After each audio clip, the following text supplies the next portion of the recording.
Guys, welcome to my channel. Today, meron tayong i-feature. Ito yung pick-up na Ford XL Ranger 4x4 manual ng isa sa mga managers ko na si Gani.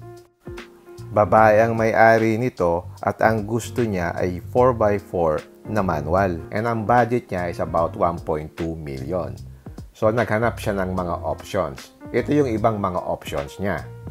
Ang unang option niya is yung Isuzu D-Max. Pero ang price niya is 1.29 o 1.3 million. So, above the budget. This is manual transmission na 4x4. You will notice here that the bumper is not body colored. Wala siyang stepboard. Tapos, naka-steel rim siya, which is similar to the others in that price range.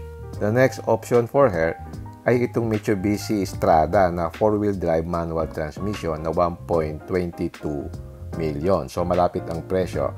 And then, yung bumper niya is hindi din siya body colored at wala ding stepboard. And then, naka-steel rims din siya. Ang next option naman is itong Toyota Hilux na J 4x4 manual transmission. Ito yung pinakamura kasi 1.17 million lang siya. Pero bare na bare naman siya. And the other option for her is the Nissan Navara. Pero ang pinakamura na 4x4 is yung VE na 1.42 million. Siya yung pinakamahal pero naka-mags na siya at meron na siyang stepboard at saka naka-mags na siya. But Gani decided to buy yung XL na 4x4 na manual transmission ng Ford Ranger. At that price, marami na siyang features. She will explain yung mga features niya and then I will do a simple test drive. So halika, samahan niyo ako at panoorin natin.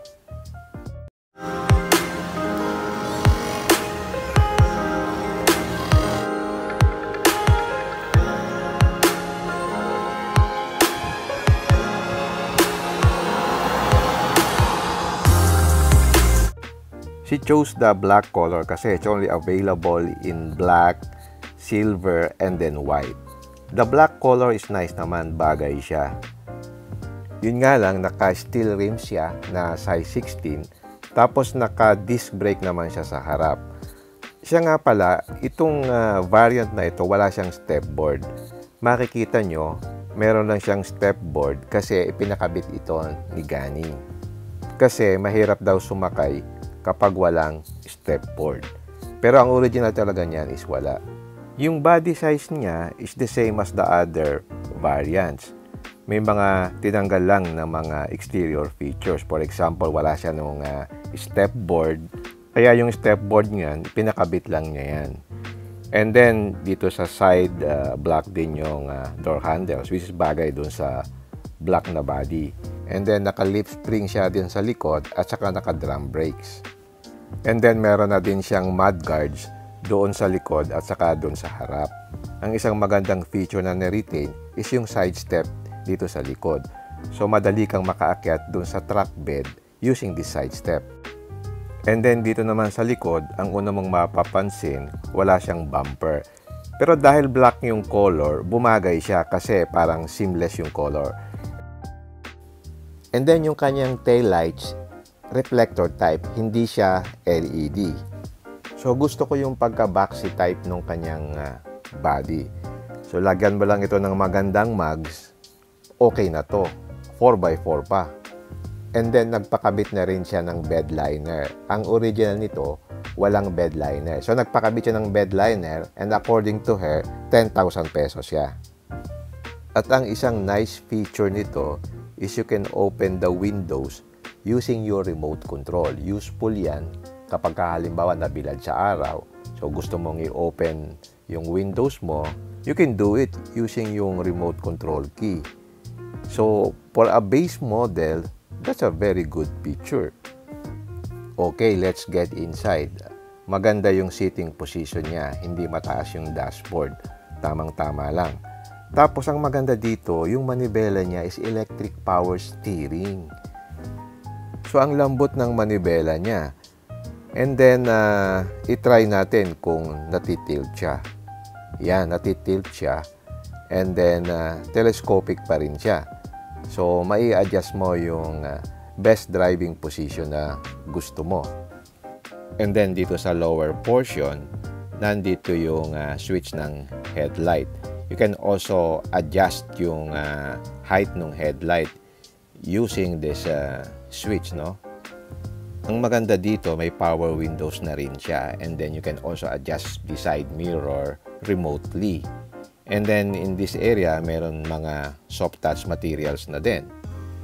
And then, yung lock and unlock switch dito sa door, nandito sa may portion na ito. So, let's hear other features from Gani. Pag in-unlock mo yung sa susi, driver's door lang yung bubuksan niya. May settings doon. Pwede lahat agad na pinto, pwede yung driver lang. Pag dalawang pindot ng unlock sa car key, para sa lahat lang. Pero pag isa lang, yung driver lang, babae ka mag-isa ka, tapos shady yung paligid, at least yung driver's door. Yan. Ano yan? Pag yung headlight mo, pag nakailaw, tataas baba, ganyan. And then meron din siyang exterior buttons to complement yung head unit, which will be explained by Gani later on. At saka yung kanyang dashboard, maganda. Ano lang siya, simple, straight, and then may kaunting accent, and then meron kaunting lalagyan dito sa ibabaw ng globe compartment. Yung headliner niya is beige, tapos dito sa driver side wala siyang vanity mirror. Dito naman sa passenger side, meron siyang vanity mirror. And then you have the switch dito ng ilaw, and then dito sa taas meron din ditong lalagyan ng sunglasses dito sa area na Magaan siya. Try mo, sir. Tapos yung driveway namin, di ba, paahon? Oo. Hindi mo na kailangan ng gas. Angat mo lang yung clutch sa primera, ahon na siya. Na siya. Pag diesel naman usually. Oo, diesel. Okay. Kaya Sa maganda. expander namin, kailangan, yung gasolina, kailangan mo ng gas talaga. At least manual. No? Yan. And then the seats are may konting design. Bilis nang mag-absorb ng ikaw. Yan.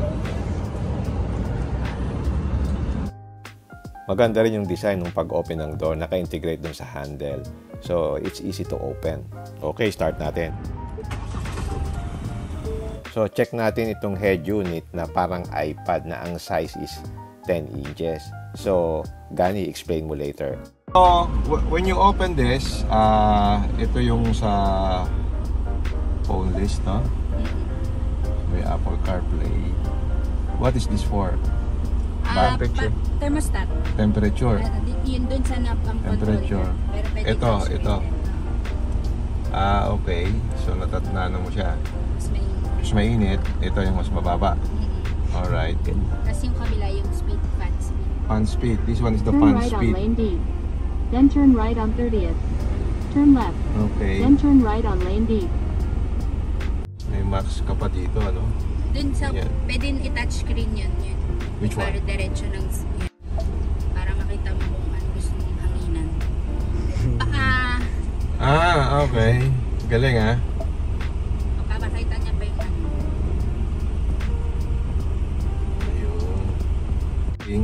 Ito yung radio.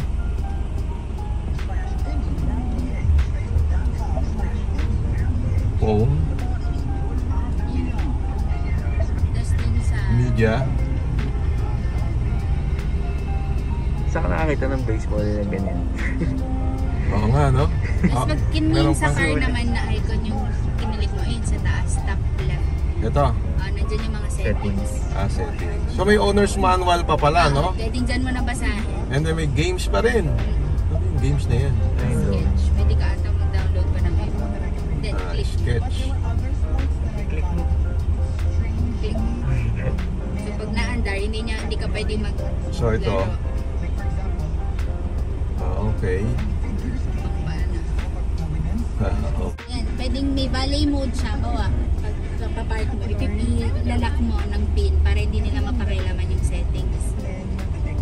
Tapos yun yung valet. Tapos sa settings, nandun yung ibang mga settings mo sa car door, sa window. Tapos sa lighting. Lighting. Yun, yung auto lamp delay. Changes how long the lights stay on after you leave the vehicle. Okay. Yung parang follow me. Okay. Sa locks, ito yung yung sabi ko, yung pag in-unlock mo yung car, isang pindot lang, driver's door lang yung mabubuksan. So, pwede naman na all doors agad, isang pindot pa lang. Okay. Pero pag naka-driver's door, yung default niya, isang pindot mo na unlock, driver lang yung mabubuksan. Tapos yung second mong pindot, para sa lahat na. Okay. Para pag for safety, hindi ko masasalisihan. Tapos yung auto lock, yung pag umandar na, auto lock for, ito yung sa Ford Pass pala, lock doors, meron siya dito. Yung sa Ford. So, pwede ko siya, bumaba na ako dito, naiwan ko yung susi sa bahay, may kukunin lang naman ako. Pwede ko siyang i-unlock, long press lang yung Ford Pass. mag-unlock na siya. Kasi nasa bahay na ako, hindi ko sure kung nila ko yung car. Ilalak ko lang siya. Tutunog pa siya. Galing. High-tech na siya kahit base model, no? Ayan, passenger, vehicle, general, yung mga mga units.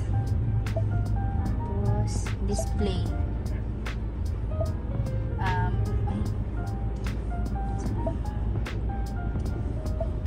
Yung pwede siyang naka dark or light Yung screen. no? Okay. The dark naman siya pag umaga. Okay. iPhone. Parang iPhone. Okay. Connectivity. Yun. Sa connectivity, yung pwede siyang kumonek sa Wi-Fi para siguro pag i-update mo yung Tapos connected vehicle, ito. Pag nakakonect ka kasi dito sa connected vehicle, nandito rin yung sa general. Sa connectivity. Nandyan din sinet up yung Ford Pass. So, makikita mo dito kung nasan yung sinishare niya yung location. Share vehicle location, share driving data. So, yun. Kita mo yung fuel level, location ng sasakyan mo. Tapos yung oil life. Ito, ang sabi nila dito, hindi na nag-PPMS ng 1,000, 5,000, 10,000. Doon sa oil life, titingnan sa oil life. Pag 5% na, tsaka mo lang ibabalik. Okay. So, ngayon, So, mas okay yun. So, halimbawa, hindi mo siya ginagamit ng matagal. So, yung oil life niya mas tatagal pa, di ba? So, siya, dito mo nababantayan, hindi ka na pag 10,000 tapos oil life mo, pwede ka nang okay. So, yan, dito sa connectivity, makikita mo yung so kahit si JK may dala, kita ko yung status ng sasakyan, Kung nasaan siya. Oo. Ang isa na napansin ko na magandang feature dito, yung wireless connectivity nung Apple CarPlay at saka Android Auto. So wala na nung cable. Di ba ang ganda? Kahit nag-waste ka, ayan, nakabukas. Pwede siguro half-half. Pwede siyang half. Okay. Tapos mag-music ka ngayon. Play ka ng music.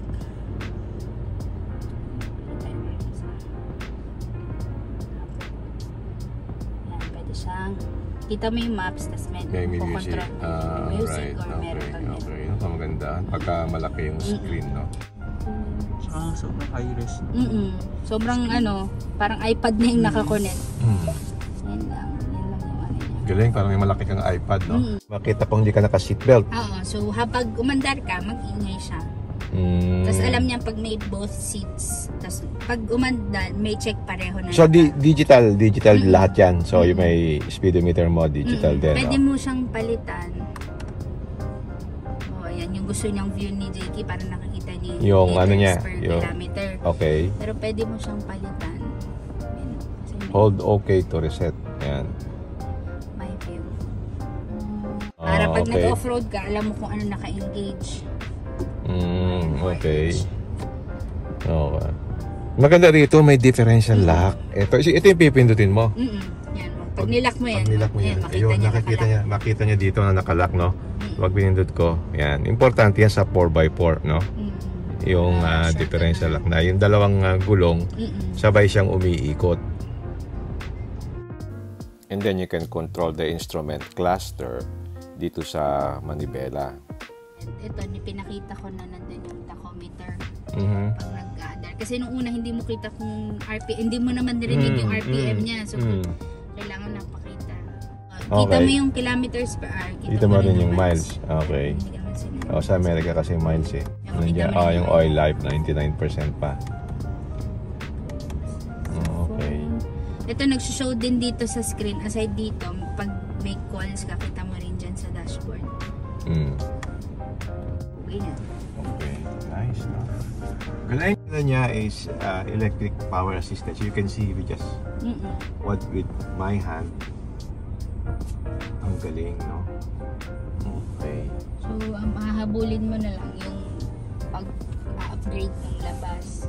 Sa Yung likod, space ng sa leg space nito, maluwag. maluwag, no? Dito may ano, yun, may Meron siyang meron ito, siyang ng 12 volts. 12 volt socket, no? Hindi, sa likod, wala siyang aircon vent. Wala. Wala, no? Pero may 12 volts socket din siya dyan. May 12 volt socket. And then merong pang pocket dito sa may upuan dito sa bandang baba. Okay, check naman natin yung engine. Ang engine niya is 2 liter. It delivers about 170 PS and 405 Newton meters of torque. Tapos naka-connect siya to 6-speed manual transmission. And then single turbo lang siya. Then yung upuan sa likod, yan, pwede mong itaas. Doon sa ilalim may mga lagayan. Nandun din yung mga tools. So pwede kang maglagay ng items na gusto mong itago. And then dito naman sa likod ng sandalan, nandyan yung kanyang jack. Okay, test drive natin. Bali, 6-speed manual transmission siya. So, yung pag-reverse mo, medyo hinahatak mo yung cambio. So, I'm maneuvering now. Since mahaba itong pickup, so you need effort na mag-maneuver. Ang kagandahan dito, electric power steering. So, ang lambot ng manibela. So, madali siyang i-maneuver. That's a plus. Ang wala lang dito, wala siya nung rear camera. So, medyo mahirap mag-maneuver pagka hindi mo kita yung likod. So, kailangan magpakabit ka siguro ng camera kung pick up yung sasakyan mo. Hindi ako sanay mag-drive ng manual Parang mataas yung clutch niya. Yung ano ko kasi, yung Trailblazer ko dati, ang ganda ng clutch nun. Manual din. Wow, manual yun eh. Ayaw nga pabitawan ni Brian yun eh.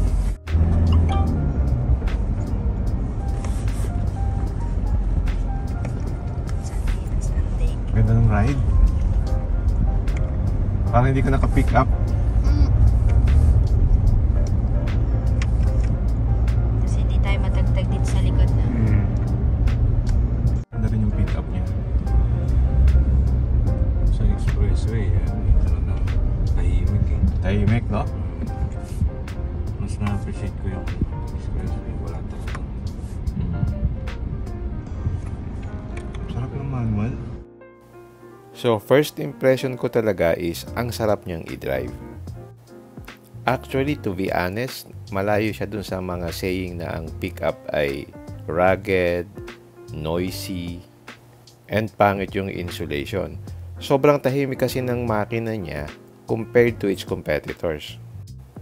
And combine it with a good insulation, yung NVH, and a light steering, very comfortable siya as a pickup truck.